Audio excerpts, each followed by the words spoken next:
여러분 반갑습니다. 오랜만에 워크숍을 하게 되었어요. 이 워크숍을 원래 이렇게 대면으로 하면 참 좋은데 대면으로 할 수 없는 형편이라 우리가 비대면으로 이제 영상으로 만나게 되었습니다. 자, 오늘 첫날인데 이 평화감수성에 대한 얘기들을 해나가려고 해요. 이 평화감수성에 대한 이야기들을 해나가는데 먼저는 이 감수성이라는 말에 대한 부분을 먼저 좀 우리가 생각해 봐야 될 필요가 있습니다. 감수성에 대한 말들이라는 게 어렵게 말하면 상당히 어려워지는 것인데 이제 감수성은 한마디로 딱 요약하면 어떤 자극에 대한 반응이에요. 어떤 자극에 대한 반응이라고 얘기할 수 있는데 이 자극에 대한 반응이라고 얘기한다면 어떤 것일까? 예를 들자면 우리가 지금 이렇게 나눈 것처럼 자연을 보면서 어떤 느낌을 갖는다든지 아니면 날씨를 보면서 어떤 감정이 생긴다든지 또 내 몸에 어떤 자극이나 내 몸에 어떤 문제가 생겼거나 어떤 상태가 일어났을 때 그때 행동으로 옮길 수 있는 기본적인 토대라고 얘기할 수 있습니다.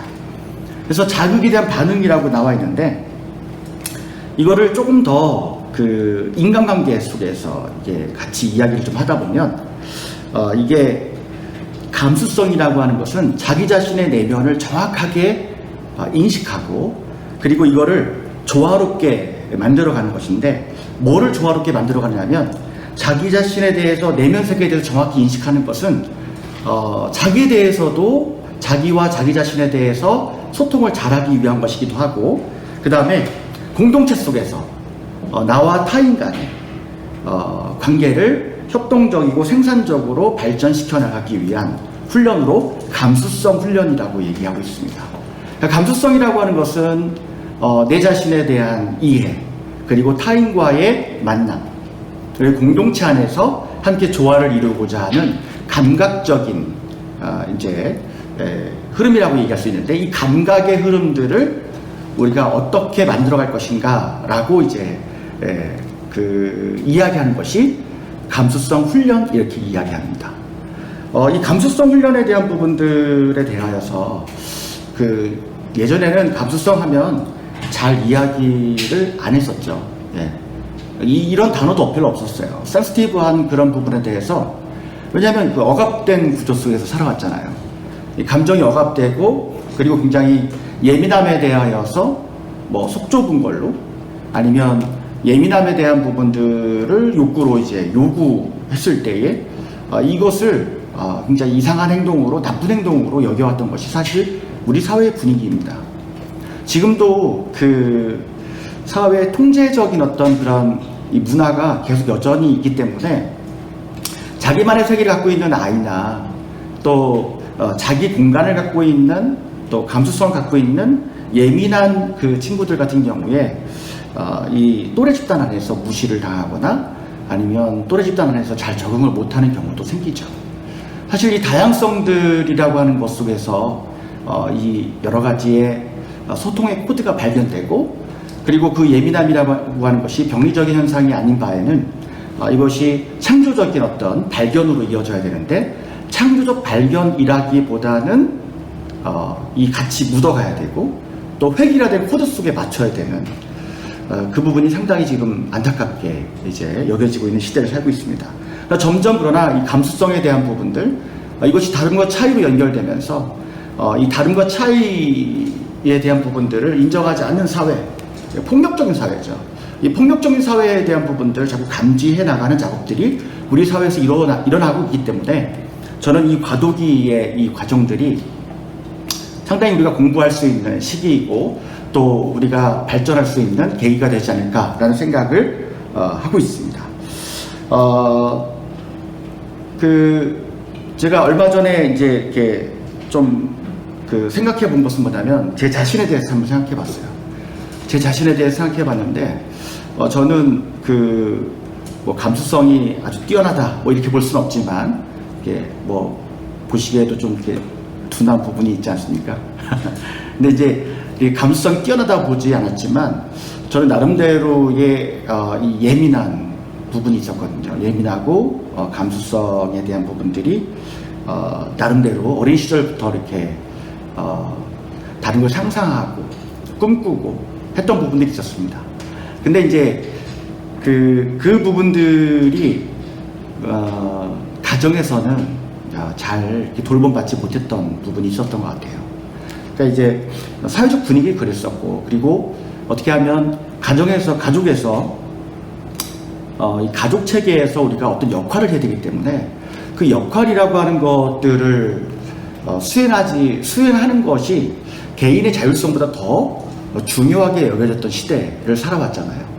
그러다 보니까 가족 안에서 장남이면 장남의 역할, 또 막내면 막내의 역할, 아니면 어떤 그 학생이면 학생의 역할, 뭐 어떤 일들을 한다면 그 일들의 역할들을 해야 됐기 때문에 그 역할, 기능이 더 중요했지, 개인이 갖고 있는 창조적인 어떤 그 마음들이랄까, 또 개인이 갖고 있는 특수성들이 인정받지 못했어요. 그러다 보니까 그 부분이 유별나게 느껴지거나 아니면 혼나야 되는 상황이죠. 학교에서나 아니면 이제 집에서나 이 아이는 왜 이렇게 유별나게 굴까? 얘는 문제가 있는 건가? 얘는 누구 닮아서 이런가? 라는 소리를 들을 수밖에 없는 그런 사회 구조였습니다. 이런 부분들이 사실 우리의 감수성들을 이렇게 위축되게 만들고, 그 위축된다라고 하는 것은 결국에는 이 감수성들의 발달을 저해하는 요인이 되었고, 결국 그걸 대체하는 것은 뭐냐면 부정적인 감정이었죠. 이 부정적 감정이라고 하는 것은 하나로 쭉 모아보면 수치심의 감정이라고 볼 수 있습니다. 이 수치심의 감정들이 그 감수성을 대체해 나가면서 우리는 사람들과의 소통의 과정, 또 다른 사람들과의 교류하는 것들이 익숙해지지 못하고 관계를 잘 못하게 되는 상황까지 가게 되고, 왜곡된 방식으로 자신의 삶의 구조를 만들어가는 것, 왜곡된 방식으로 자기가 뭔가 욕구를 채우기 위한 자가투약의 방식을 찾아가는 것. 자가투약이라고 하는 것은 자기 결핍된 부분을 채우기 위해서 대체적인 대상을 찾는 것이죠.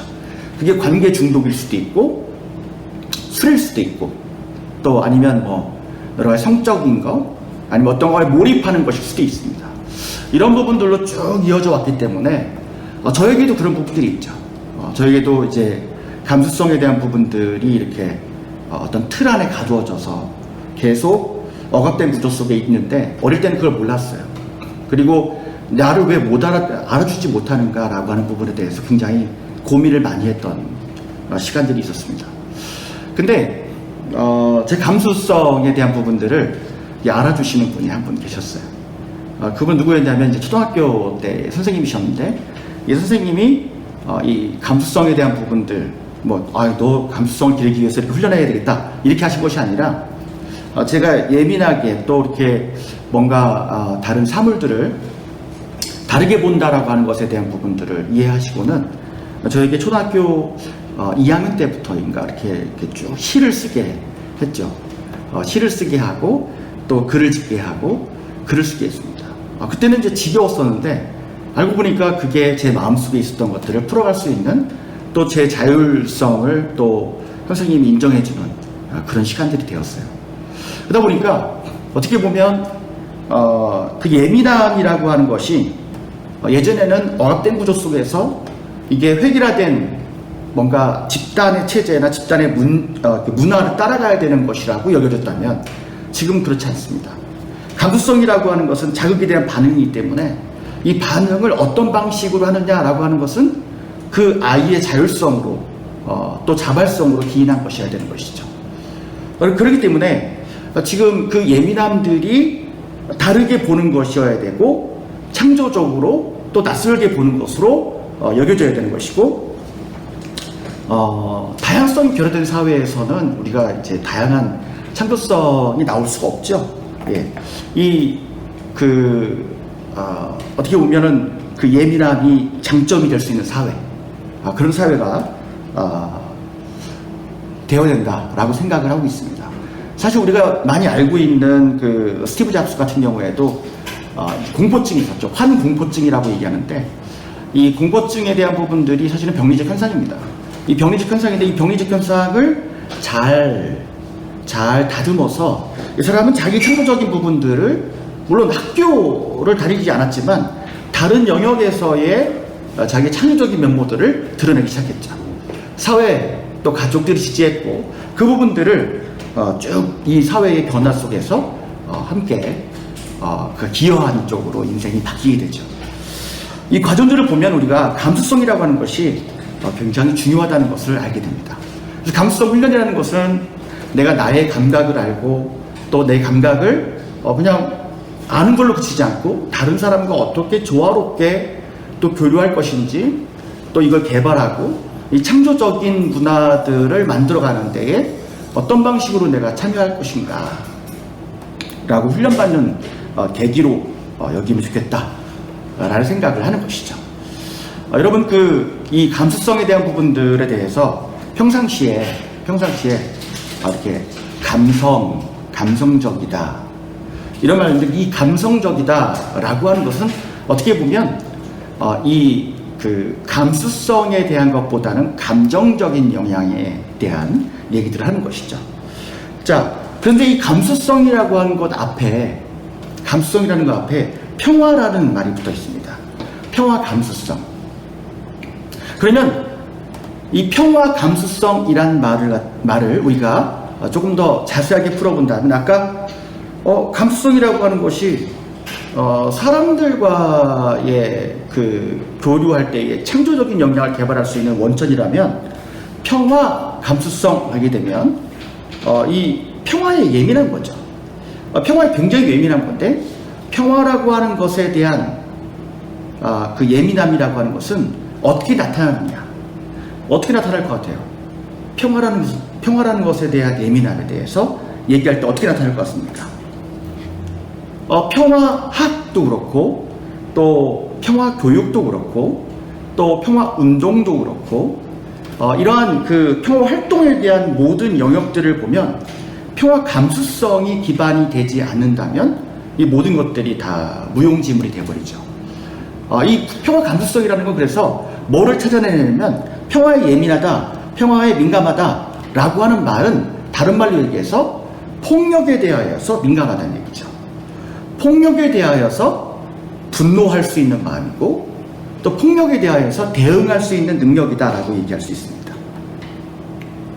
이 부분을 보면서 이제 우리가 함께 생각해 볼 필요가 있는데 제가 얼마 전에 김누리 교수님이 쓰신 책을 읽는데 이런 말이 나왔어요. 민주주의자 없는 민주주의. 우리나라를 민주주의자 없는 민주주의라고 얘기를 하더라고요. 광장민주주의는 있는데 일상민주주의는 없다라는 것이죠. 촛불을 들고 광장에는 나왔지만 집에 가서는 가부장적인 아버지 역할을 계속하고 있고 또 촛불 들고 이렇게 사회적인 발언을 하고 있지만 사실은 직장에 가서 이렇게 직원들에게 함부로 대하고 이런 부분에 대해서 민주주의자 없는 민주주의라는 말을 했는데 만약에 우리가 이 평화운동을 하든 어떤 인권운동을 하든 다양한 방식에서의 평화를 공부해 나갈 때에 평화 감수성이 없다고 한다면 우리는 이 평화 활동가, 평화 운동가, 평화 감수성 없는 평화 활동가가 되겠죠. 평화 감수성이 없는 평화 활동가라고 하는 것은 상당히 문제가 많아요. 상당히 문제가 많죠. 우리가 여러분들이 여기 이제 함께 참여하신 것에 대한 그런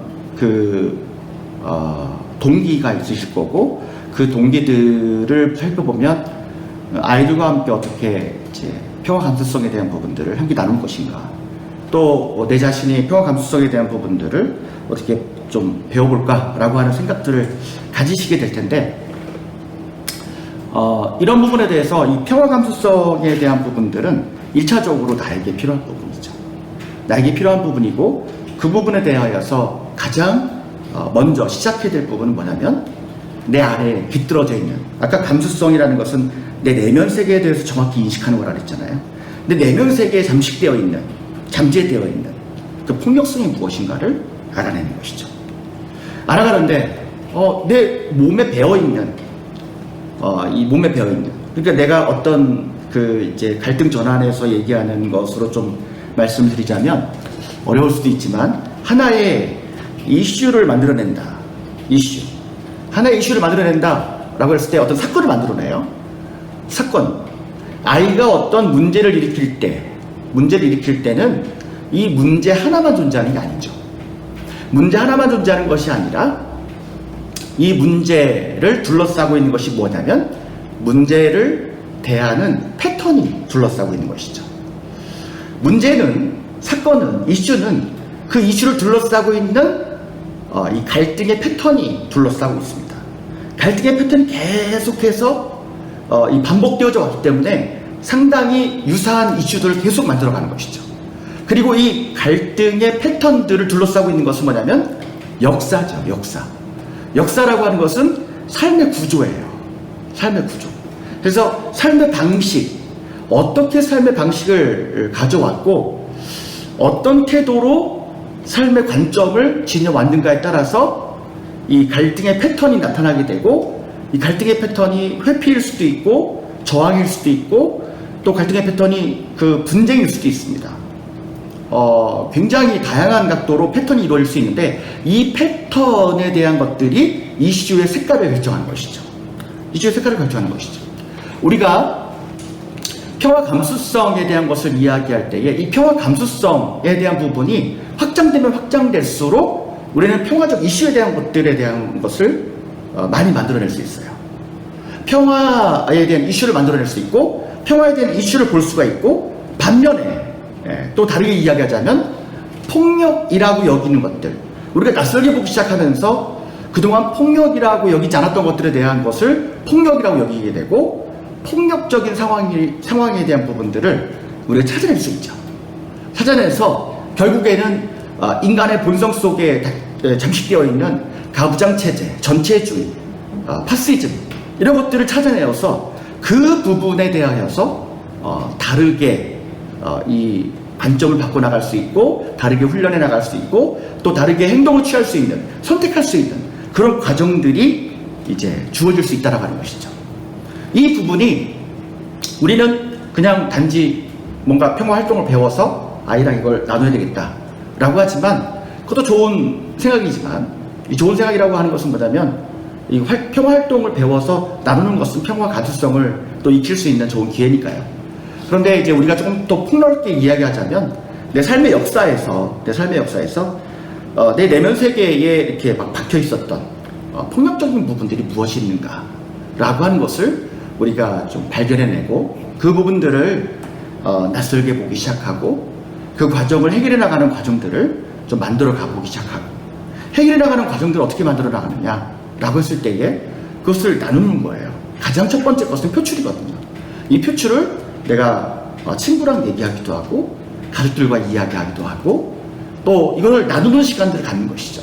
이 나누는 시간들을 충분히 갖고, 또 내 안에 그 부분에 대해서 무언가 슬픔이 배어있다면 애도받는 시간들을 갖는 것이고요. 이 나누는 것들을 지속하다 보면 정리할 수 있는 또 기회가 찾아오죠. 정리할 수 있다라고 하는 것은 뭐냐면 내 사고체계에 대한 또 관점을 바꿀 수 있는 기회가 될 수 있습니다. 내가 관점을 바꾸게 되면 내 안에서 이제 이야기 구조가 새롭게 나올 수 있어요. 이야기 구조가 새롭게 나올 수 있고, 또 다른 방향에서 선택이 가능하다, 행동의 선택이 가능하다라고 얘기할 수 있는 것이죠. 여러분 혹시 어제 올려드렸던 TV 프로그램인데, 유튜브 프로그램, 유튜브 프로그램, 제가 이제 열심히 얘기를 하다 보니까 칠판에 기록을 안 하고 있습니다. 네. 칠판을 왜 갖다 놨는지 모르겠습니다. 네. 그 유튜브 프로그램을 이제 유튜브를 이렇게 URL을 주소를 이제 올려드렸었는데 다 보셨나요? 혹시 보셨다면 그 전체를 다 볼 필요는 없습니다. 전체를 다 볼 필요는 없는데, 그걸 보시면서 느꼈던 부분에 대해서 이것을 댓글로 한번 남겨주시면 좋겠습니다. 댓글로 남겨주시면 좋겠다라는 생각이 드는데요. 두 개 중에 어떤 거? 네, 진짜 사나이, 그 URL을 보시고 느낀 부분에 대해서 뭐 어떤 것이든 괜찮습니다. 그것을 댓글로 한번 남겨주시면 좋겠습니다. 자, 계속 이제 우리가 그 댓글을 확인해 보겠습니다만, 이 과정들을 보면서 결국에는 이제 이 프로그램을 비판했던 이제 그 사람들이 뭐라고 비판했었냐면, 이 진짜 사나이 이 프로그램, 네. 근데 이제 연예인들을 이렇게 뭐 군대 문화가 그렇던데, 뭐 군대 문화를 좀 별도로 다루기도 하고, 그 연예인들을 군대에 이렇게 넣어서 군대에 입대를 시키는 거죠. 가상으로 입대를 시켜서 거기에서 뭔가 이렇게 웃기는 장면이라든지 뭔가 이게 폭력적 장면에 대한 것들을 거기에 반응하는 모습들에 대한 것들을 촬영한 겁니다. 이 반응하는 모습들을 촬영하는 그 모습에 대해서, 그의 의도에 대해서 사디스트적이고 그 다음에 마조이스트들의 향연이다 라고 비판했던 사람들이 있죠. 굉장히 그 부분에 대해서 이 폭력적인 상황을 이제 만든 그 구도를 이제 우리가 볼 수가 있습니다. 사실 근데 이제 많은 사람들이 그걸 보고 되게 많이 웃었죠. 저도 그걸 보고 웃었습니다. 그리고 군에서 이렇게 가서 이렇게 막 이렇게 하는 모습들에 대해서 신기하기도 하고 그랬었는데, 어쨌든 우리는 그 부분에 대해서 웃고 즐기는 그 과정들이 우리 사회의 문화에 이렇게 별개로 의도적으로 우리가 그것을 보지 않는다면 우리는 그 부분을 폭력적이라고 인식하지 못하는 경우도 상당히 많이 있어요. 사실 제 지도 교수님하고 이야기를 할 때에 어떤 얘기들을 같이 했었냐면, 그 지도 교수님의 이 아들이 캐나다에서 오랫동안 살았어요. 캐나다에 오랫동안 살았는데 한국에 와서 이제 부모님과 함께 지내는 시간들이 좀 있죠. 휴가 받아서 이제 한국에 와서 부모님과 함께 지낼 때에 이 부모님과 TV를 같이 볼 때 굉장히 불편하게 여기는 부분이 뭐냐면 코미디 프로그램이라는 거죠. 코미디 프로그램. 원래 그 개그라고 하는 것이 본질이 정치풍자라고 할 수 있죠. 이 정치적 풍자이고 이 사회를 비판하고 이 풍자적인 흐름인데, 풍자는 하나도 없고 사회 비판적인 의식은 하나도 없고 굉장히 그 인권적으로 문제가 되는 약자를 비하하고, 그리고 뭐 뚱뚱하다, 못생겼다, 그 다음에 외모, 성적, 지위, 이 부분을 평가하고 있는, 그걸 웃음거리로, 개그거리로 삼고 있는 것에 대해서 막 그 아들이 붕괴했던 것들을 이제 이 교수님이 이야기하는 것이죠. 교수님은 사실 그걸 대고 껄껄껄 웃고 있는데 그 아들은 너무 불편해서 못 보겠다. 어떻게 저렇게 사람에 대하여서 인격적으로 비하할 수 있고 그 비하를 아무렇지도 않게 방청객끼리 계속 박수치면서 웃고 있느냐라고 하는 것에 대한 것을 막 분노하면서 봤는데, 교수님이 생각하기에 뭐 제가 문화가 달라서 그런가? 라고 이제 이야기를 했지만, 사실은 더 들어가 보면 우리에게 평화 감수성이라고 하는 것이 굉장히 부족하구나. 이 감수성 자체에 대한 부분들이 되게 부족하구나라는 것을 느꼈다는 것이죠. 여러분, 지금 이 군대 문화라고 하는 것이 학교의 기원이 됐지 않습니까? 그러니까 프러시아의 군대 조직이라고 하는 것이 결국 제국주의에 대한 흐름 속에서 사회의 획일화를 기했다면, 그 군대의 문화가 일제시대 때도 그랬지만, 일제 강점기 때도 그랬지만, 이것이 우리 학교의 문화가 되어서 억압적이고 강압적이고 획일적인 그런 체제 속에 들어가고, 그 속에서 경쟁을 통해서 이겨서 살아남는 자가 또 상위에 살게 되는 그런 사회, 불평등한 어떤 하나의 줄 세우기로 만들어가는 사회체제, 그런 폭력적인 사회 구도를 우리가 살고 있죠. 여러분, 이제 우리가 경쟁이라고 하는 말도 어원이 어디 있죠? 경쟁이라고 하는 것이 리버, 강에 있죠. 강이라고 하는 것이 어원입니다. 그래서 거기에 라이벌이라고 하는 말이 나왔죠. 라이벌. 이 경쟁이라고 하는 것이 나중에 전쟁의 어원이 됩니다. 전쟁의 어원. 그러니까 우리는 수없이 많은 이 군대 문화가 갖고 있는 폭력적인 구도가 결국에는 뭐 나라를 지킨다라고 하는 부분에 명분이 있을 뿐이지만, 이 결국 필요악인가? 라고 하는 부분이 있지만 이것이 우리 사회의 문화와 구조와 그리고 이 삶의 체계에 영향을 미치고 있는 부분들은 전쟁을 계속적으로 치를 수밖에 없는 그 과정을 사람들에게 심어주고 있다라고 하는 것이죠. 박수현님, 맞아요. 제가 개콘이 불편했던 것이 재미없었던 것이 그런 이유였던 것 같아요. 외모 비하, 약자 비하 라고 이제 할 수 있습니다.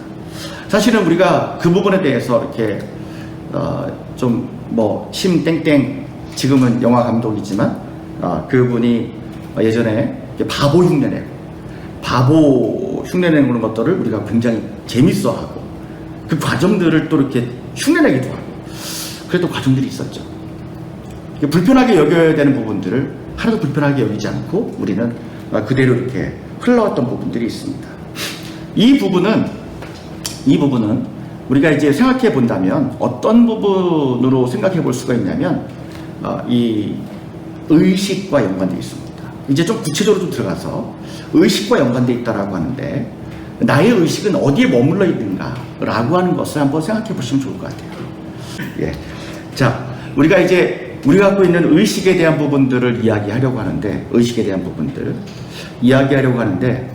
이 의식화에 대한 부분들을 이야기할 때에 예전에 이제 그 워크숍에서도 다뤘던 워크숍에서도 여러 번 이야기를 했었지만 우리가 이제 그 평화 교육에 대한 이야기를 할 때마다 항상 등장하는 이제 교육학자가 있죠. 프레이리라고 하는 교육학자입니다. 프레이리라고 하는 교육학자가 있는데 이 프레이리가 3가지의 의식화 과정을 얘기했어요. 3가지의 의식화 과정을 이야기했는데 어떤 의식화 과정을 얘기했냐면 자, 이번에는 제가 이제 드디어 써드리겠습니다. 네.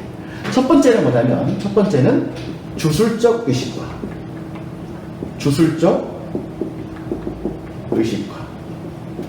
예. 글씨가 조금 이상하더라도 이해해 주시면 감사하겠습니다. 주술적 의식화라고 하는 것을 이야기했는데요. 이 주술적 의식화라고 하는 것은 뭐냐면, 과거에 우리 그 조상들이 또 지금도 마찬가지죠. 주술적 의식화는 신의 명령을 받은 사람들이 신의 명령대로만 살아갈 수 있다라고 하는 운명론적 의식을 갖고 있는 거예요. 운명론적 의식을 갖고 있기 때문에 자율성이 상당히 떨어지고 그리고 그 자율적 의식에 대한 것들이 무시되고 오직 신의 명령에 의해서만 자기의 삶에 대한 부분들을 이야기하고 그 해석하고 그리고 해석한 것을 또 사회에 투사하고 했던 부분들이 주술적 의식화죠. 이때는 사회를 비판적으로 볼 수 있는 눈도 없고 비판적으로 봤다가는 큰일 나죠. 예전에 그 사회 비판적으로 봤다고 한다면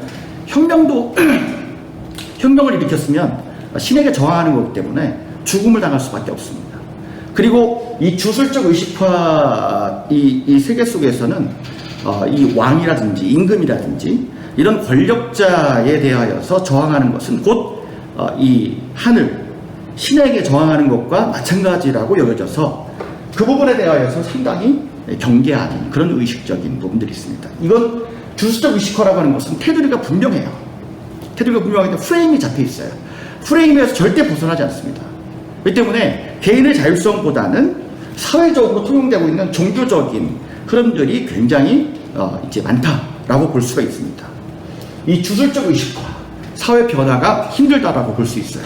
개인의 자율성이 말살될 수밖에 없는 그런 의식적인 부분들이 있습니다. 두 번째는 뭐냐면 주술적 의식화도 얘기했지만 두 번째는 어떤 거냐면 소박한 의식화. 소박한 의식화라고 얘기합니다.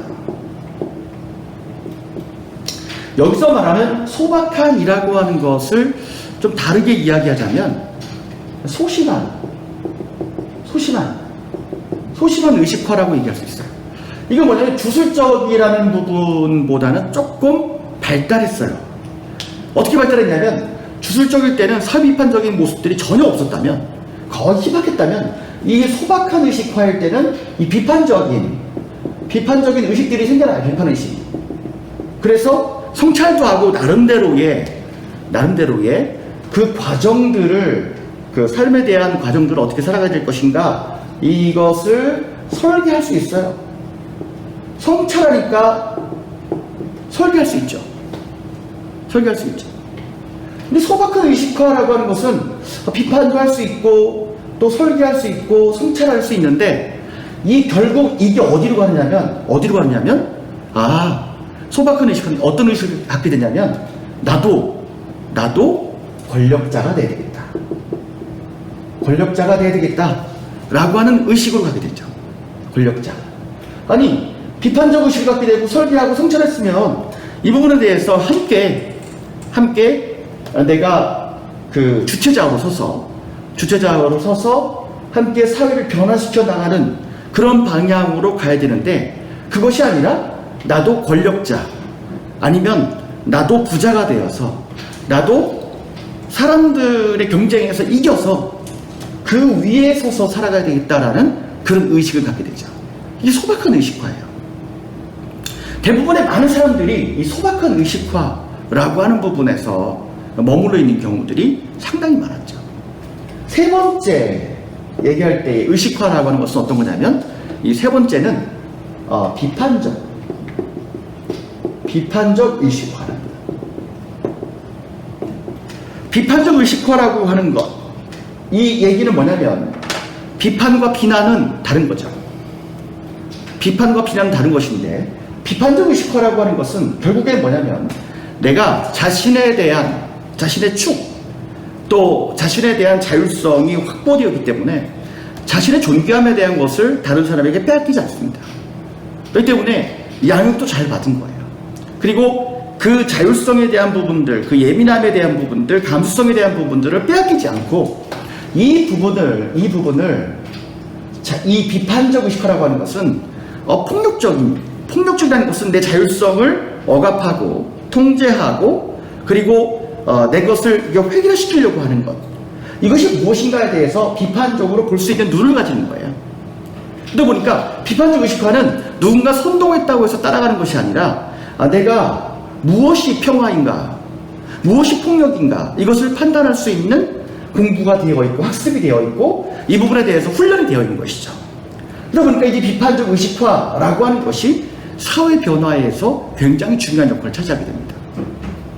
이 주술적 의식화, 과거형이라고 한다면 소박한 의식화, 이것도 이제 과거와 현재가 이제 결합되어 있는 부분이라면 이 비판적 의식화라고 하는 것은 우리가 앞으로 지향해야 될 그런 의식적인 부분이 아닐까라는 생각이 듭니다. 여러분은 이 세 가지 의식화에 대한 부분에서 어떤 의식화에 대한 부분에 속한 부분인 것 같습니까? 이 주술적 의식화, 소박한 의식화, 비판적 의식화, 이 얘기를 했는데 어떤 의식을 좀 지니고 계신 것 같아요? 예, 댓글로 한번 달아주시죠.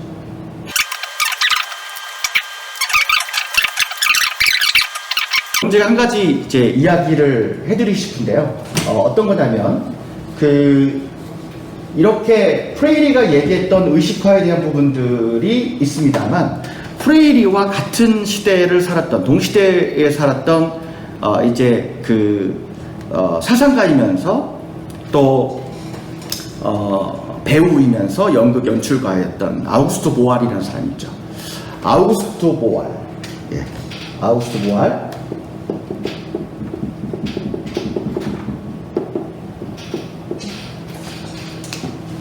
죄송합니다.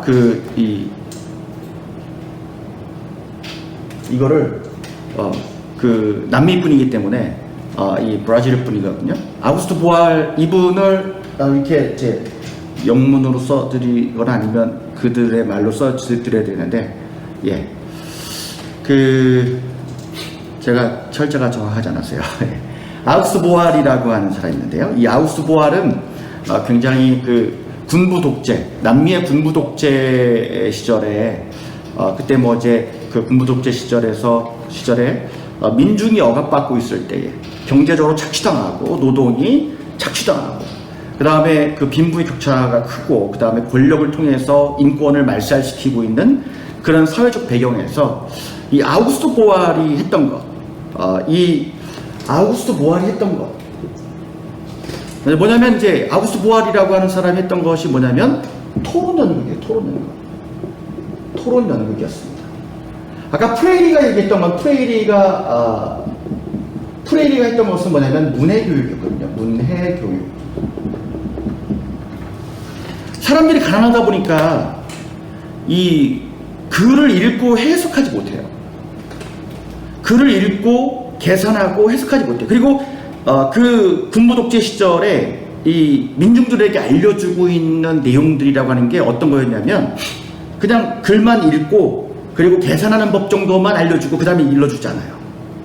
그렇기 때문에 프레이리는 문해교육을 통해서 민중들이 또 시민들이 자기들이 글을 쓰고 읽고 해석하고 주체적으로 자신의 사상에 대한 부분, 생각과 사고에 대한 부분들을 펼쳐나갈 수 있도록 돕는 역할들을 프레이리가 펼쳐나가게 됩니다. 같은 동시대 사람이었던 아우구스트 보알 연극인은 토론 연극을 했는데 아우구스트 보알은 어떤 것을 했냐면 이 비판적 의식화와 연관되기 때문에 말씀드리는데요. 사람들이 이렇게 연극을 보다 보니까 이 아우구스트 보알이 토론 연극을 했다면 우리가 이제 보통은 그 이야기의 전개 구조에서 기승전결로 가잖아요. 네, 기승전결. 발단, 전개, 위기, 결말.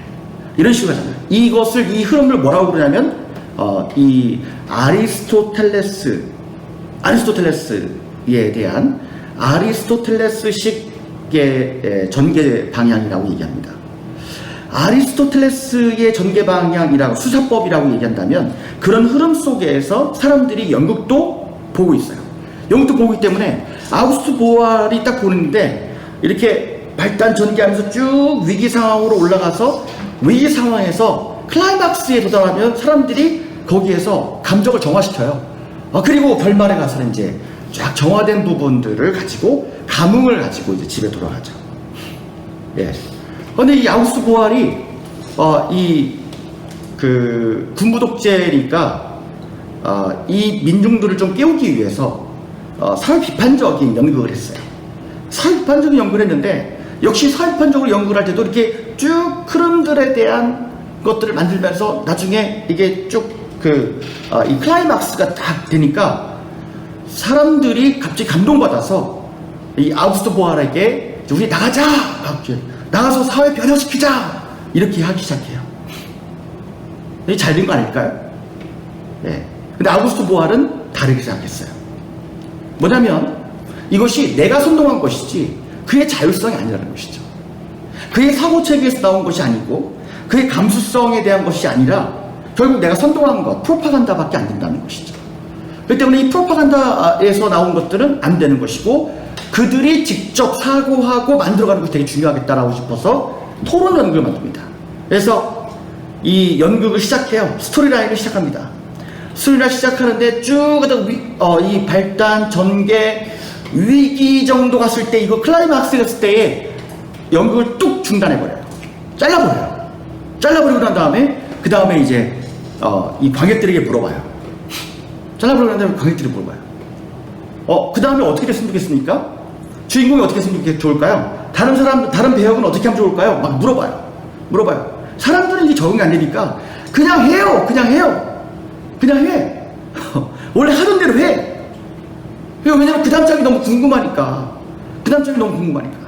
만약에 그 TV 드라마를 보고 있는데 갑자기 클라이막스를 막 하고 있는데 중간에 뚝 끊어가지고 거기서 어떤 진행자가 나와서 관객의 생각을 듣고 싶습니다. 관객의 생각을 갖다가 이렇게 만들어 주십시오. 해서 댓글 달아주세요. 막 이렇게 한다면 여러분 기분이 어떻겠어요?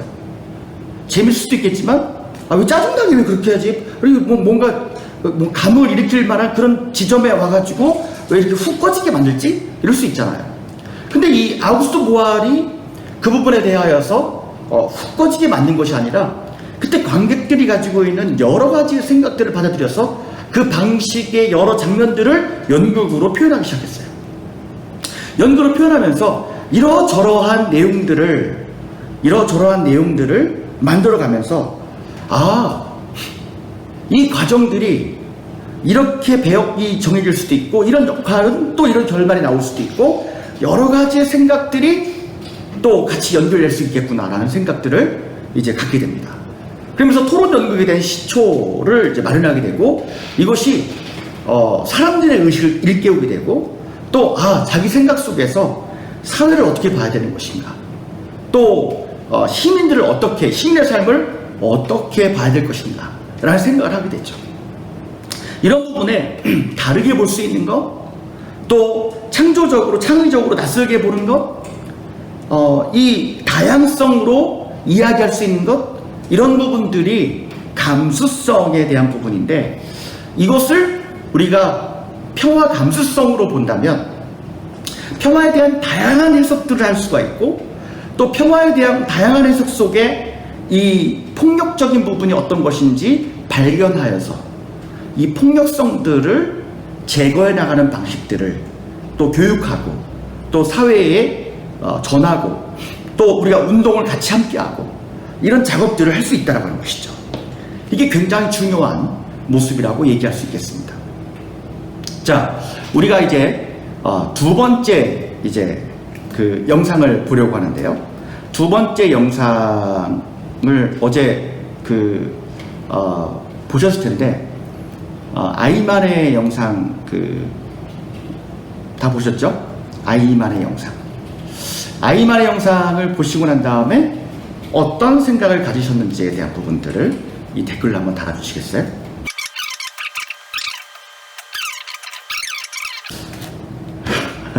네, 그러면 잠깐 쉬었다가 하겠습니다. 10분 정도 쉬었다가 진행하도록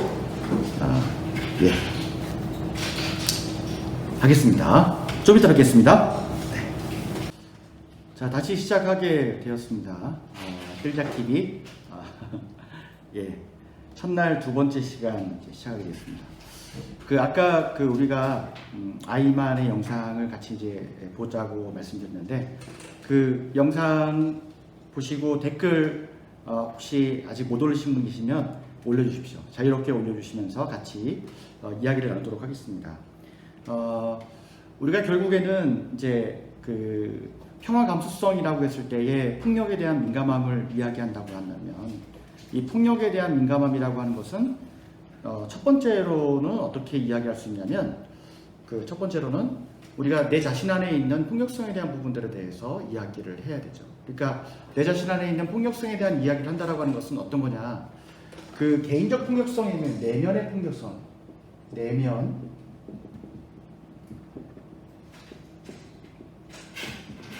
내면의 폭력성에 대한 부분들을 우리가 이야기할 수 있는데, 내면의 폭력성이라고 하는 것,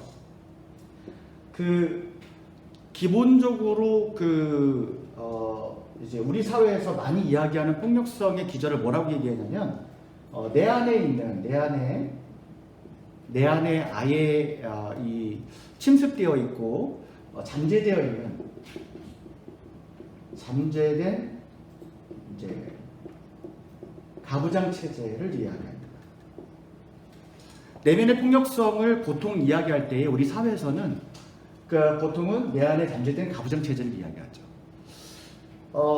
이 가부장 체제의 특징이 뭐냐면, 좀 이따가도 이야기하겠지만, 독일의 히틀러가 2차 세계대전을 일으킬 수 있었던 가장 주요한 이런 문화적 배경 속에 보면 가족 체계였죠. 가장 주요했던 것이 그 사회의 가부장 체제였어요. 가부장 체제가 전체주의의 기원이라고 얘기할 수 있습니다. 그러니까 전체주의적인 어떤 흐름들을 내 안에도 잠재되어 있다는, 그 여성이든 남성이든 상관없이 그것을 가지고 있다라고 하는 것이죠. 그러다 보니까 이것이 내 안에 내면의 폭력성을 띠기도 하고, 또 결국에는 이 가부장 체제를 통해서 내가 나를 폭력으로 다뤄요. 내가 내 내면에 대하여서 폭력을 행사합니다. 그러다 보니까 내 자신을 사랑하지 않고, 내 자신을 수용하지 않고, 자기 공감이 떨어지죠. 자기 공감이 떨어지면 이 부분에 대해서 자율성에 대한 것보다는 결국에는 자신이 원하는 것보다 타인이 원하는 기준을 따라가는 경우가 상당히 많다고 할 수 있어요. 내면의 폭력성에 대한 부분들을 우리가 살펴봐야 되는데, 이게 이후에는 프레임과 연관되어 있습니다. 프레임과 연관입니다. 좀 이따가 이제 말씀을 드리도록 하겠습니다. 자, 이 가부장 체제, 내 안에 있는 가부장 체제가 결국에는 사회를 병들게 하고 또 가장 기본적으로 가족 간의 폭력성을 만들어가게 되고요. 그리고 자기 공감 능력이 없기 때문에 자기를 수용하지 않고 자기에게 폭력을 행사하는 결과를 가져오게 됩니다. 이 부분이 이제 내면의 폭력성이라고 얘기를 하게 되는데, 이 내면의 폭력성과 함께 우리는 어떤 것들을 이야기하면, 자, 이제 우리가 두 번째는 일반적인 폭력의 구도를, 폭력의 종류를 이야기해 볼 수가 있습니다. 자, 폭력의 종류를 이야기한다 라고 했을 때에 이 폭력의 종류, 폭력의 종류라고 얘기를 해보면 잠깐 지우겠습니다. 가장 일반적인 폭력에 대한 이야기를 할 때의 그 종류를 보면은 첫 번째는 물리적 폭력이죠. 물리적 폭력.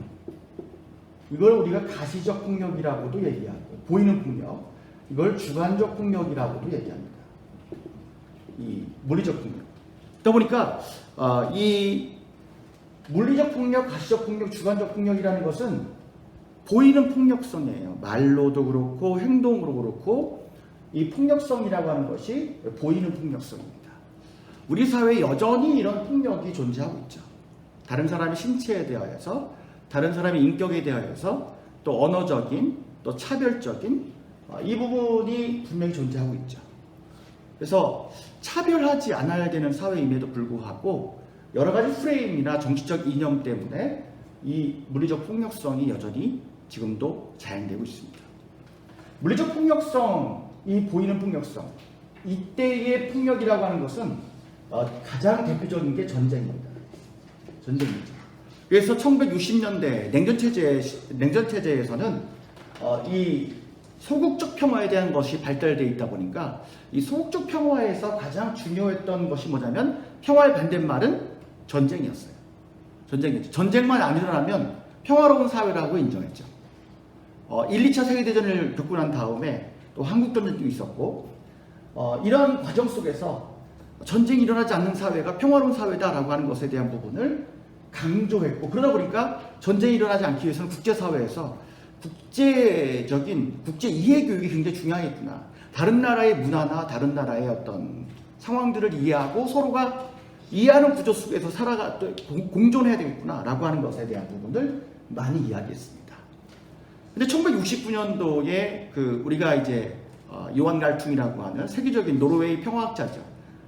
이 요한 갈퉁이라고 하는 사람에 의해서, 그의 논문에 의해서 이게 소극적 평화에 대한 부분으로 끝나지 않고 이 폭력은 반드시 보이는 폭력이 있고 보이지 않는 폭력이 있다는 것, 비가시적 폭력이 있다는 것이죠. 이 비가시적 폭력이라고 하는 것을 우리가 첫 번째로 얘기할 때 구조적 폭력을 얘기합니다. 구조적 폭력. 구조적 폭력이라고 하는 것은 시스템, 사회 제도, 이런 어떤 체제, 이 구조적 폭력이라고 얘기할 수 있어요. 이 구조적 폭력은 눈에 보이지 않아요. 만약에 내 아이가 학급에 갔을 때 다른 소위 말하면 노는 무리들이 막 있는데 노는 무리에 끼지 못해요. 그리고 누구도 와서 아이에게 같이 놀자고 얘기하지 않습니다. 이거를 우리가 왕따시키려고 하는 건 아니지만 아이들이 노는 무리로만 계속 고착이 되어서 그 그룹이 형성되어 있고 다른 사람들과는 다른 친구들과는 교류하지 못하고 있는 그런 구조. 이것을 볼 수 있는 것이 구조적 폭력이죠.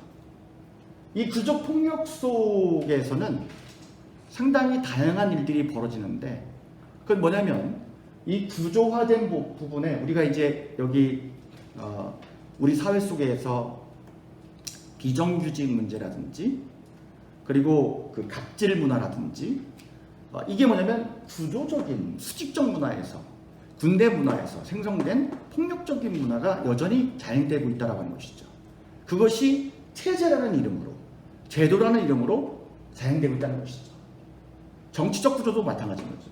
이것이 물리적 폭력으로, 가시적 폭력, 주관적 폭력으로 이어진다라고 말씀을 드릴 수 있겠습니다. 근데 이 구조적 폭력은 뭐에 또 기반하게 되냐면 문화적 폭력이라고 하는 거에 기반하게 됩니다. 문화적 폭력.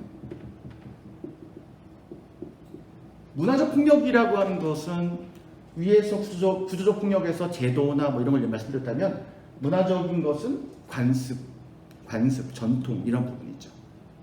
전통적으로 남자의 우월성을 얘기했던 여성을 또 차별했던 그런 문화들 여전히 지속되고 있죠.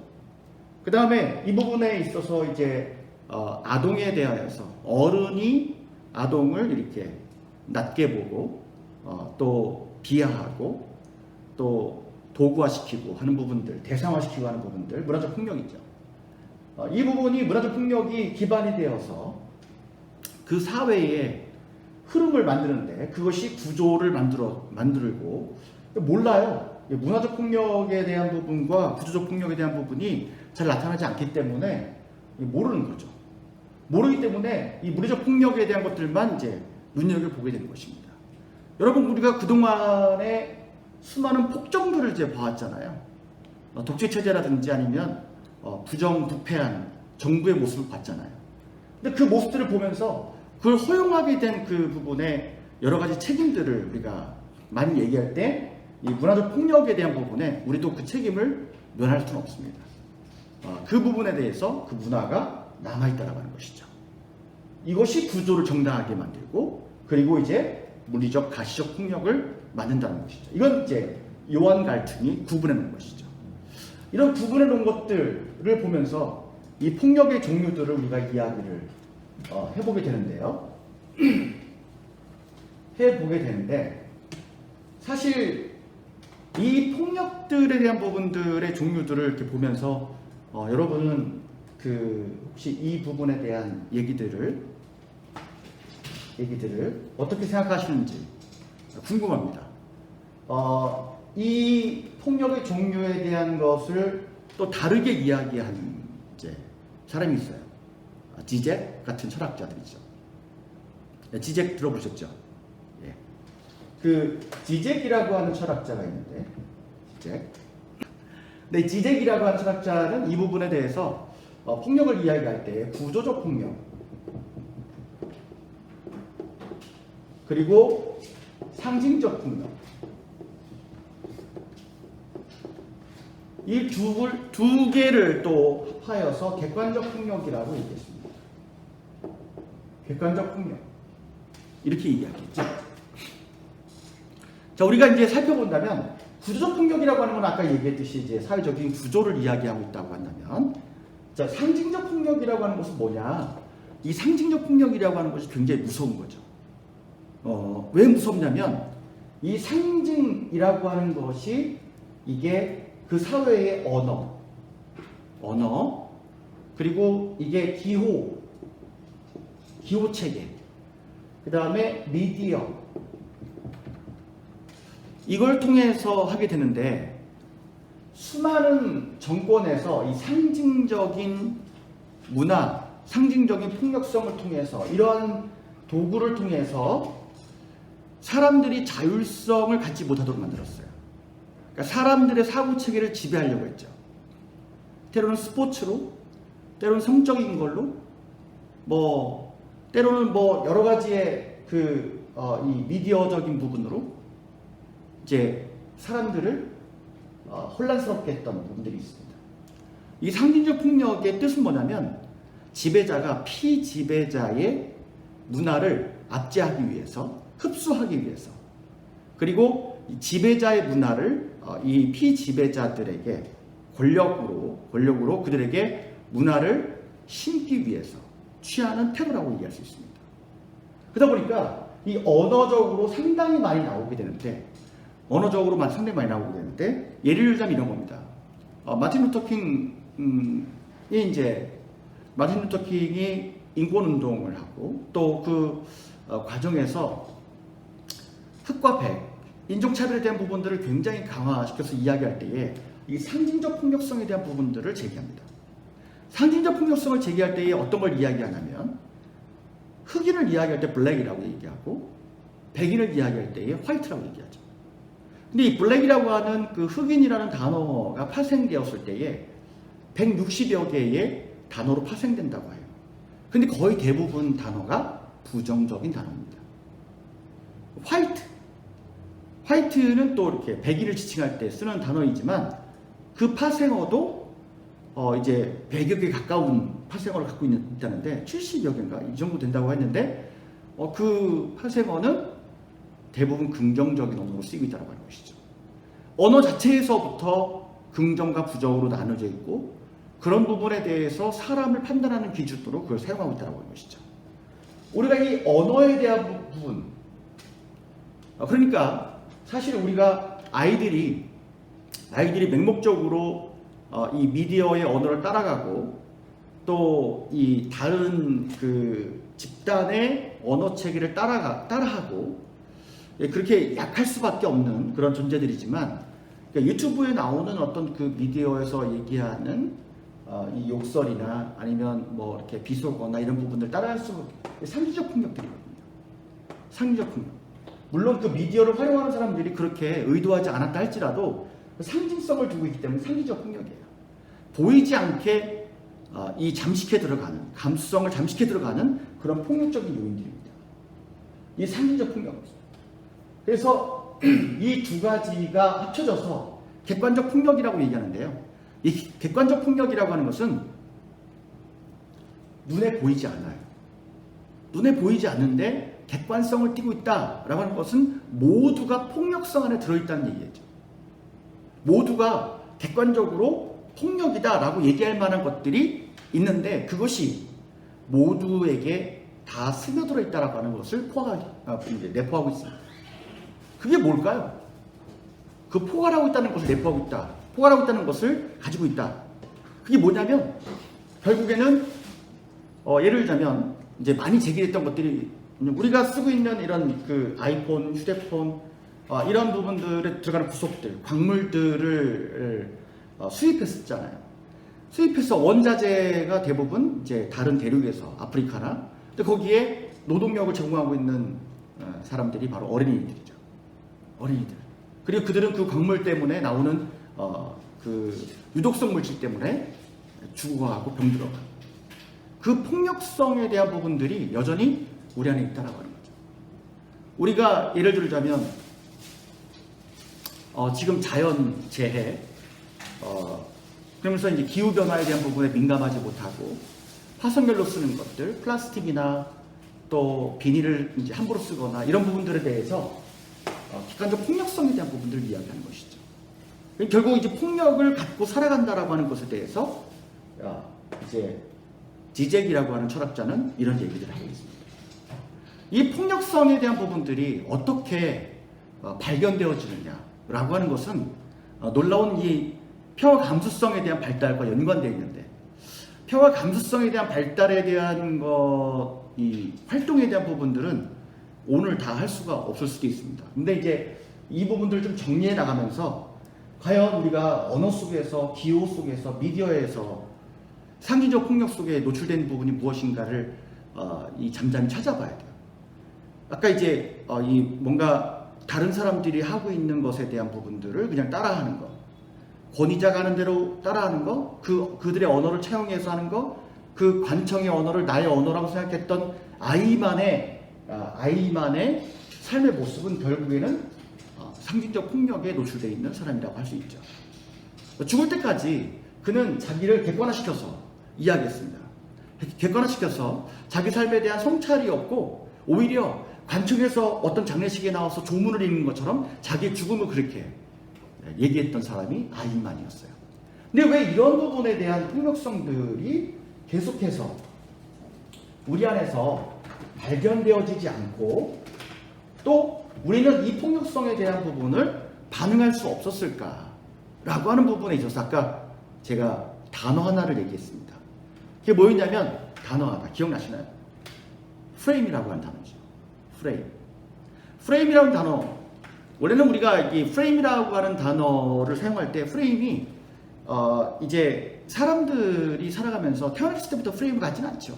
근데 환경을 만나고 이제 그 살아가는 환경 속에서 프레임을 갖게 되고 또 교육적인 부분 혹은 자기와 만나는 만남에 대한 관계 속에서 프레임이 또 생기게 됩니다. 여러분 근데 이제 나라는 존재가 이런 프레임을 갖고 있어요. 이런 프레임을 갖고 있는데 내가 어떤 직업을 갖고 있든 어떤 삶의 모습을 갖고 있든 상관없이 이 나라는 존재가 갖고 있는 이 프레임 창이죠, 창. 이 프레임이 시간이 지나면 지날수록 이 프레임이 넓어지거나 옅어지거나 또 프레임이 확장되어서 다른 것들을 볼 수가 있을까요? 아니면 이제 내가 어떤 직업을 가지고 있다, 직업을 가지고 있다라고 했을 때에 내가 그 직업을 수행하면서 직업을 내가 이제 살아가면서 직업 속에 생긴 프레임도 있겠죠. 나라고 하는 사람이 갖고 있는 이 프레임은 시간이 지나면서 이 프레임이 확장되거나 얇아지거나 아니면 이 프레임이 다시 이렇게 무너졌다가 다시 세워지거나 이렇게 될까요? 아니면 프레임이 더 강화될까요? 예? 이 프레임이 강화될 수밖에 없죠. 강화돼요. 그러다 보니까 나는 삶 속에서 무엇을 갖게 되냐면 삶 속에서 자기만의 통찰을 갖게 돼요. 통찰. 내 개인적으로 삶은 이렇게 사는 거야. 이 삶은 이렇게 지혜롭게 사는 거야. 라고 하는 통찰을 갖게 됐죠. 또 하나는 뭐냐면 통찰. 이 직업이라고 한다면 전문성을 갖게 됐죠. 전문성을 갖게 됐죠. 근데 문제는 뭐냐면 이 프레임이 더 두꺼워져서 갖게 되는 직업의 전문성, 내가 생각하는 통찰은 이렇게 큰 따옴표가 붙게 됩니다. 큰 따옴표가 붙게 되죠.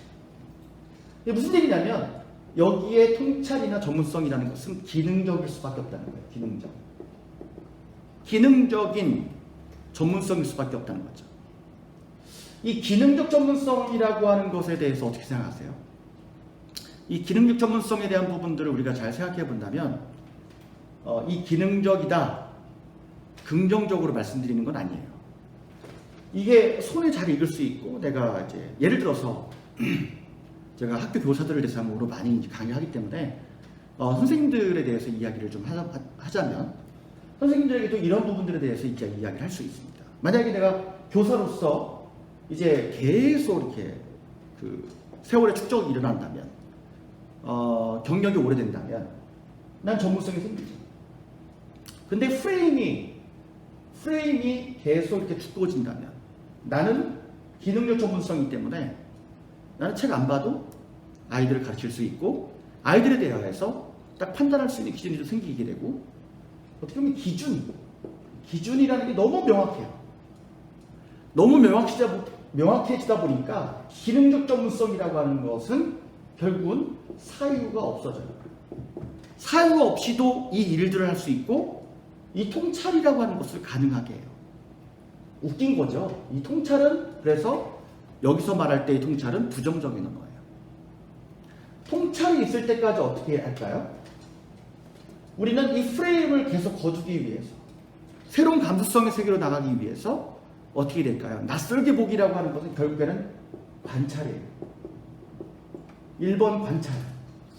관찰이라는 것이 첫 번째 주어져야 됩니다. 두 번째, 이 낯설게 보기라고 하는 것, 이 관찰이라고 하는 건 관찰한 대로 얘기할 수 있고 관찰한 것에 대해서 평가하는 것이 아니라 그냥 관찰하는 거죠. 관찰해보는 거죠. 그래서 그 관찰에 대한 느낌들을 갖는 것은 다양하게 존재한다는 것을 인정할 필요가 있습니다. 관찰. 아이에 대해서 관찰을 해보신다면 아이에 대해서 관찰을 하시나요? 아니면 엄마의 프레임으로 아이에 대해서 바로 그냥 말이 나가시나요? 이거 되게 중요한 부분이거든요. 아이가 행동하자마자 그냥 바로 말이 확 나간다. 프레임에 대한 것들이 들어있습니다. 그게 뭐 잘하는 것이든 못하는 것이든. 특히 이제 아이가 잘못된 행동을 하거나 엄마에게 거슬리는 어떤 행동을 하게 될 때 바로 이게 나가는데 관찰한 내용이 나가지 않고 판단하는 내용이 나가죠. 관찰 다음이 뭘까요? 관찰 다음이. 관찰로서는 끝나잖아요. 관찰하고 난 다음에 고찰해야 돼요. 고찰. 연구하는 겁니다. 연구한다는 이렇게 여러분들이 지금 이제 같이 연구하는 거잖아요. 연구하는 거 맞나요? 네. 연구하는 거죠. 연구하고 고찰이라고 하는 거는 연구해. 공부하는 거죠. 나를 공부하고 내 감수성에 대한 부분들에 대해서 공부해 나가는 거죠.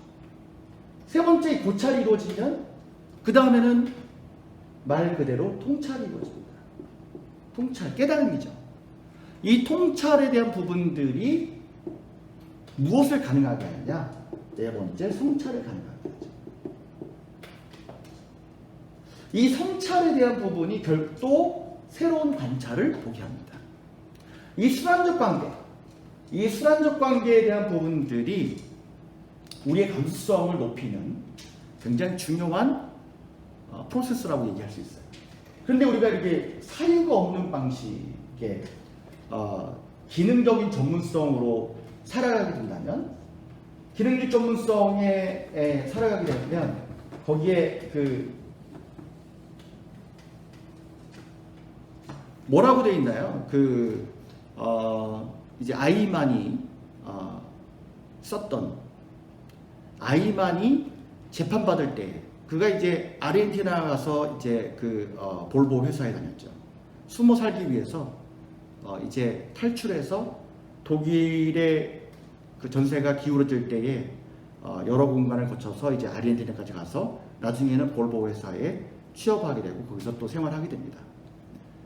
그래서 이제 수사대에 잡혀서 결국에는 전범으로 잡혀서 이제 오게 되는데, 그 전범에 대한 부분들을 이 재판받을 때에 이 사람이 사용했던 언어에 대한 부분들을 쭉 들어보면 뭐라고 얘기하냐면 클리셰가 상투어. 사유하지 않는 사람의 특징은 상투어를 쓴다는 거예요. 상투어라고 하는 것, 상투적인 말. 우리는 이 언어에 대한 것들의 상투적인 말이라는 것은 뭐냐면 내 언어가 아닌 거죠. 내 언어가 아니고 다른 사람에게서 들은 말이나 아니면 요즘에 유행하는 누군가 한 말이나 뭐 이런 것들이죠. 상투어예요. 상투어. 여기에서는 대화가 이루어지지 않습니다. 대화가. 이제 내일 할 건데요. 대화에 대한 기술 내일 할 건데, 상투어에서는 대화가 이루어지지 않아요. 이 말은 무슨 얘기냐면 대화의 진정성이 없는 상투적인 말이죠. 두 번째는 뭐냐면 말하기의 무능함이라고 얘기합니다. 말하기의 무능, 같은 말이기도 한데 말하기의 무능함이라고 하는 것은 결국에는 우리가 창조적인 말에 대해서 무능하다는 얘기죠. 이 부분이 사유가 없는 사람의 특징이라고 한나 아렌트는 지적하고 있습니다. 그래서 한나 아렌트가 이야기했을 때에 이 상투어에 대한 부분과 말하기의 무능함에 대한 부분들을 신랄하게 비판했었는데, 아렌트의 그런 지적과 이제 우리 사회의 모습을 생각해 봤을 때에, 아까 의식화에 대한 얘기했을 때에 요즘 사회에서 이 주술적 의식화를 가지고 뭐 코로나19에도 뭐 상관이 자기는 걸리지 않는다고 얘기하는 사람도 있고 별사람 다 있는 것이죠. 결국에는 뭐냐면 그 주술적 의식화에서는 자신이 권력이 된다라고 했을 때에 자기가 마치 신이 된 것처럼 생각을 해요. 이상한 소리 하는 거죠. 예. 거기에 이제 현혹되는 사람은 대부분은 뭐냐면 이제 주술적 의식화. 근데 문제는 뭐냐면 소박한 의식화, 소심한 의식화에 대한 부분에 대한 것이 문제인데, 주술적 의식화도 그렇고 소박한 의식화에 대한 그 상황에서 대부분은 뭐냐면 상투어와 말하기의 무능함이 나타난다는 거예요. 비판적 성찰이 가능한 흐름에서는 이 상투어와 말하기의 무능함을 깨트릴 수 있는 능력이 있다라고 하는 것이죠. 그래서 이 감수성에 대한 부분이 감각으로 나타날 때, 몸의 감각으로 나타날 때, 그러다 보니까 우리는 이 사회에 대한 모습들, 흐름들, 이것을 어떤 방식으로 볼 것이냐라고 하는 게 되게 중요한데, 내가 상투적인 그 말에서 대화하지 못하고 대화할 대상이 없다. 여러분 이것을 자녀들과 함께 이제 대입을 해보면 다른 사람과 이야기하고 자녀들과 이야기할 때에 상수적인 말을 하시나요? 아니면은 대화를 이제 잘 의도적인 대화는 의도성을 갖고 있거든요. 의도적으로 대화해서 그 의도적인 대화 속에서 창조적인 말하기를 해보려고 계속 노력하시나요? 이 부분이 굉장히 중요한 부분이죠. 그래서 여기에서 우리가 이 감수성에 대한 부분들을 우리가 이제 찾아보는 것이 얼마나 중요한가, 감수성을 키워나가는 것이 얼마나 중요한가 생각해 보게 됩니다. 제가 이제 그 예를 들어서 예전에는 이 그 감수성에 대한 얘기가 별로 없었기 때문에 아이들이 갖고 있는 감정이나 이 부분에 대해서 별로 중요하게 생각하지 않았어요. 최근에는 아이들의 감정과 아이들이 갖고 있는 그 의지와 아이들이 갖고 있는 욕구에 대한 부분들을 발견하고 그것을 관찰하고 또 그 관찰한 것을 금방 단죄하는 방식으로 징계하거나 아니면 잘못된 걸 수정하려고 행동 수정으로 바로 가지 않고 그 부분을 어떻게 할까요? 스스로 고찰하고 통찰할 수 있도록 아이 수준에서 고찰하고 생각하고 더 생각해 볼 수 있게 하고 그 다음에 그 부분을 내가 이렇기 때문에 이렇구나 라고 하는 것에 대한 부분을 알아갈 수 있도록 돕는 그 흐름이 이제 생겨나기 시작하는데 교육적으로도 그것이 많이 이제 활성화되었으면 좋겠다라는 생각이 되어집니다. 오늘 이렇게 보면 예전에는 그런 그림들이 좀 없었는데 여기 제가 가지고 온 책들 보면은 지키지 말아야 할 비밀 이런 게 있습니다.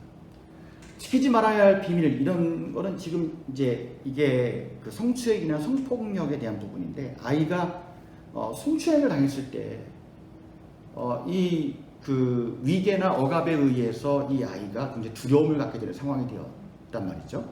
그럼 이 아이는 자율성을 훼손당하고 정신적 지배 구조를 받게 되는 상황이 돼요. 어른에 의해서 이제 성추행을 당하게 된 아이의 모습에 대한 것들. 그런데 그것은 지키지 말아야 될 비밀인 거죠. 비밀을 지켜야 될 게 아니라 그것은 얘기해야 될 거라는 것이죠. 이런 부분들이 이제 우리에게 아이들에게 이제 근접해 오는 그런 상황입니다. 또 하나 이런 책들을 보면 걱정 많은 아기곰 같은 경우에 보면 이 아이의 감정에 대한 부분들, 이 아기곰이 걱정이 되게 많아요. 걱정이 되게 많은데 일어나지 않은 것까지도 되게 걱정이 많은 거죠. 걱정이 많은데 이 걱정 많은 아기곰에 대한 부분에 대해서 둘러서 있는 사람들이 짜증내거나 아니면 이 아기곰에 대한 부분들을 이렇게 감정을 하찮게 만드는 것이 아니라 이 감정을 받아들이고 이 감정에 대한 부분들을 보호해 나가는 이 과정 속에서 아기곰이 성장해 간다는 그런 이야기가 담겨 있습니다. 이런 부분들이 아이들에게 굉장히 중요한 지점으로 이제 나타날 수 있다라고 하는 것이죠. 자, 또 뭐 많이 알려져 있겠지만 오늘 기분이 어때? 이런 책들을 보면 아이들이 갖고 있는 감수성에서 이게 기분이라고 하는 게 뭘까요? 기분이라고 하는 것은 감정의 약한 상태를 이야기하는 거거든요. 감정. 여기 좀 설명을 좀 해야 될 텐데 기분이 어때? 라고 얘기했을 때 기분이라고 하는 거는 감정이 약한 상태. 그럼 그 감정은 어디서 올라오는 것이죠? 정서체계에서 올라오는 겁니다. 정서라는 줄기에서 감정이 파도처럼 왔다 갔다 할 때 그 감정의 약한 상태가 기분이에요. 근데 기분은 늘 존재해요. 있다가 사라지는 거예요. 있다가 사라지기 때문에 어떤 기분이냐라고 하는 것이 합쳐지면 감정 덩어리가 되는 것이죠. 그래서 이 기분을 확인해 나가는 거예요. 그 기분은 항상 배경이 있죠. 이걸 확인해 나가는 것은 감수성에 굉장히 도움이 많이 되는 흐름이라고 얘기를 하겠습니다.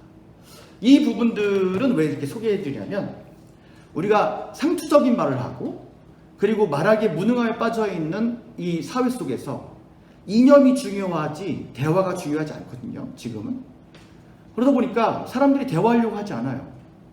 그리고 이득이 중요하지 이 무언가 같이 함께 평등하게 차별하지 않고 함께 공존하려고 하는 생각들은 상당히 저쪽으로 밀려나 있는 상황이 많습니다. 우리가 이 상황들을 어떻게 바라볼 것인가 라고 하는 것을 우리가 생각해 봐야 돼요. 저는 오늘 그 이야기를 하면서 해나가는 방식들, 이제 우리가 실천해야 되는 것이 뭐냐면 영어로 말하면 트러스트 빌딩 사이클이에요. 트러스트 빌딩 사이클. 그 신뢰를 구축하는 그 순환 관계를 만드는 것이죠. 평화 감수성이라고 하는 것은 신뢰 구축이에요. 내가 상대방에 대해서 신뢰할 수 있고 상대방은 또 다른 사람에게 신뢰를 나눠줄 수 있고 그것이 순환되는 과정들을 만들어가는 것이 평화 감수성인데 그 속에서의 폭력성들을 제거해 나갈 수 있도록 하려면 우리는 폭력을 볼 수 있는 눈이 있어야 되고 그는 감각적으로 우리 몸에 새겨질 수 있도록 훈련해야 돼요. 그렇기 때문에 우리 아이들과 함께 있을 때 너 이게 폭력적인 거야 라고 지적하는 것보다 더 깊이 있는 것은 뭐냐면 대화하는 것이죠. 폭력적인 거야 라고 지적하면 아이는 이것에 대해서 피하려고 하고 해명하려고 하겠죠.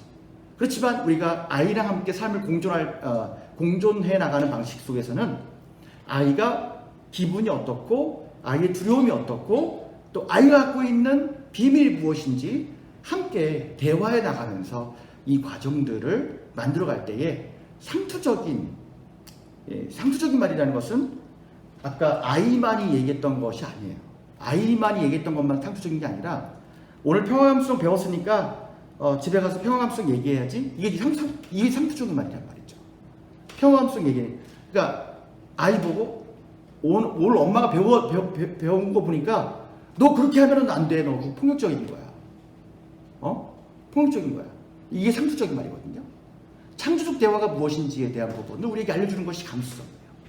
이 부분을 조금 더 자세하게 풀어놓을 수 있는 것이 바로 이제 대화의 구조라고 얘기할 수 있습니다. 대화의 구조. 여러분 과제를 좀 내드리고 싶은데요. 과제를 내드리고 싶은데 내드려도 되죠? 그 과제에 대해서 저항하시는 분들이 없으시길 바랍니다. 과제는 폭력적인 게 아니라서요. 예. 과제는 가정에서 가족에게서 우리 가족 안에 폭력적인 상황은 폭력성, 가족 안에 있는 일상의 폭력성을 찾아보는 거예요.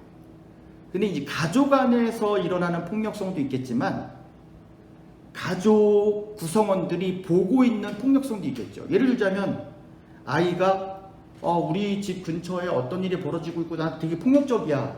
그것도 이제 찾을 수 있는 거죠.